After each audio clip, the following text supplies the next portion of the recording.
बिस्मिल्लाहिर्रहमानिर्रहीम। निकाह कोर्स की किस्त नंबर 7 आपके ग्रुप में पेश की गई। आज हम ये सीखेंगे कि किन किन के साथ निकाह करना शरअन हराम है। आमतौर पर तो हमें मोटे मोटे चंद मसाइल पता होता है कि बंदा अपनी माँ के साथ, अपनी बेटी के साथ निकाह नहीं कर सकता, अपनी नानी दादी के साथ निकाह नहीं कर सकता, बाप अपनी बेटी के साथ नहीं कर सकता। ये तो अल्हम्दुलिल्लाह मुसलमानों को पता है। आज हम सीखेंगे कि किन किन औरतों के साथ निकाह जो है वो हराम हो जाता है और इसको जो है वो मुहर्रमात कहा जाता है कि जिनके साथ निकाह क्या है वो हराम है। और ये तकरीबन 8 सबब हैं कि जिनके सबब जो है वो निकाह जो है वो किसी औरत के साथ हराम हो जाता है। सबसे पहले है कि नसब के जरिए हराम होना। तो नसब के साथ 7 औरतें जो होती हैं वो हराम हो जाती हैं, यानी नसब की वजह से 7 औरतों के साथ निकाह क्या हो जाता है वो हराम हो जाता है। सबसे पहले आता है माँ, फिर बेटी, फिर बहन, फिर फुफ्फी, फिर खाला, फिर भतीजी और फिर भांजी। इनके साथ नसब की वजह से क्या है निकाह हराम है कि बंदे की चाहे सुतीली फुफ्फी है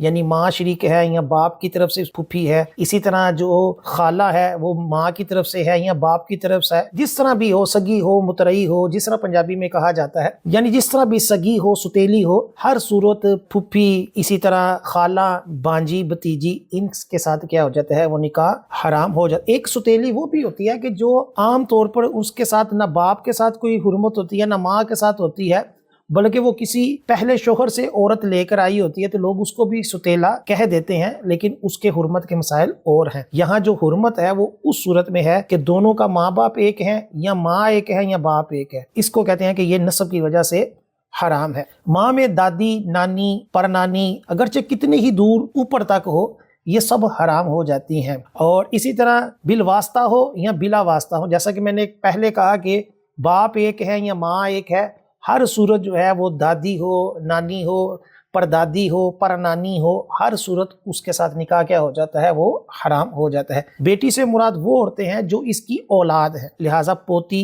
परपोती, नवासी, इसी तरह दरमियान में और भी कई पुश्तें हों या आगे कई पुश्तों में आ रही हो, तो हर सूरत उसके साथ निकाह क्या हो जाएगा, इस बंदे का हराम हो जाएगा कि इसकी बेटी की आगे नस्ल है। हकीकी बहन सगे वालिद की तरफ से हो या दूसरी माँ की तरफ से हो, यानी दोनों में से माँ या बाप इनका एक हो, तो उसको कहते हैं कि ये सुतेली है। और अगर दोनों माँ बाप दोनों के एक हैं तो उसको क्या कहा जाता है कि ये मेरी सगी बहन है। तो इनके साथ भी निकाह क्या है वो हराम है। बाप, माँ, दादा दादी, नाना नानी, फुफ्फियाँ या खालाएं अपनी फुफ्फी और खाला के हुक्म में है, हाँ ये हकीकी हो या सुतेली।